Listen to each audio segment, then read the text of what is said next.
Next, we're going to meet a man with a real passion for pasta. At a restaurant named Giulia in Cambridge, something as simple as flour and eggs turns into something so delicious you won't be able to stop yourself. These are the hands of a real Italian chef, rolling, stretching, flouring, folding, and fluffing every piece of pasta. They're the hands of Chef Mike Pagliarini, who along with his wife Pam have created a true labor of love on Mass Ave in Cambridge at a restaurant named Giulia. So Giulia's named after a street in Rome. Mike and I had a wonderful vacation in Italy a few years back, and at that point we had been talking a lot about starting a restaurant, and we did all this while we were walking along a street called the Via Giulia, which is one of the most beautiful streets you'll ever see in Rome. When we were thinking about naming the restaurant, we knew that we wanted an Italian name, and we kept coming back to Giulia. It was her foray into the restaurant business, and of course that's been my career for years and years, but this is something that we've talked about and dreamed about for a very long time. Now, their dream has been fulfilled at an authentic Italian eatery full of exposed brick, cozy booths and banquettes, and an open kitchen just feet from the tables. You can watch and gauge people's reactions sometimes. You're really that close. I love the open kitchen and the proximity. I mean, when we serve a bowl of pasta, it is seconds from being finished. So things like fusilli and penne and rigatoni and bucatini, and the other pastas like pappardelle and tagliatelle and linguine were rolling by hand and cutting out of a flat sheet of dough.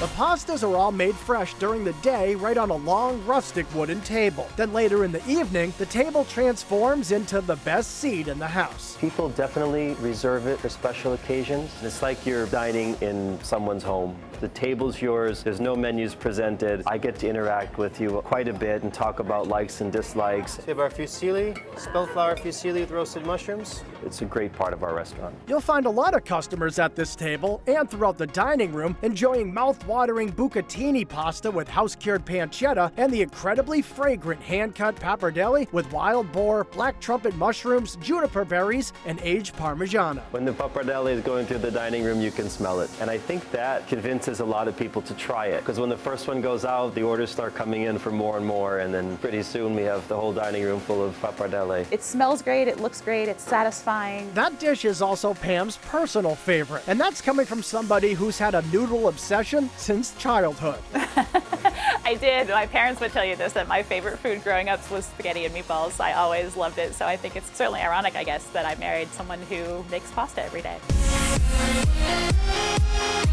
The menu at Giulia follows the traditional Italian progression. You start with a small sfizzi, like this one-bite beauty of a semolina cake that melts in your mouth. Then comes the antipasti, bruschetta with Tuscan kale and rich house-made ricotta cheese, a bowl full of clams with pancetta and spinach, and irresistibly creamy burrata cheese with charred peppers, golden raisins, and pine nuts. For the main course, you can dig into dishes like the flavorful Sicilian-style swordfish or the luscious steak alla Fiorentina, topped with a traditional salsa verde boasting fresh herbs, capers, lemon, and garlic. Then finally, dessert delivers with a smooth house-made pistachio gelato and a truly masterful chocolate terrine. It's a balancing act between chocolate, toasted coconut, and almonds, which is not an innovative combination, but it's a really good one. It's essentially a chocolate mousse, and it's dense and rich and creamy, so much so that you can slice it. The first thing I'll order off of a dessert menu is chocolate, so it is one of my favorites. We've had some guests liken it to an Almond Joy candy bar. The flavor combinations are very similar.